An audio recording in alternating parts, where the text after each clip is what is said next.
The accrual policies, this is a big one. This is where your employees earn, how they earn their time off. And you just create policies. You can have as many as you want, name them anything you like.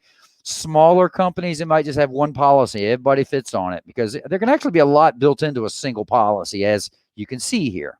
Larger companies, they might have 10 or 15 different policies for different groups of people that earn their time off totally and completely differently than one another. That's fine. You just kind of build it, give it a name, go in here and how do they earn their PTO? How do they earn their vacation?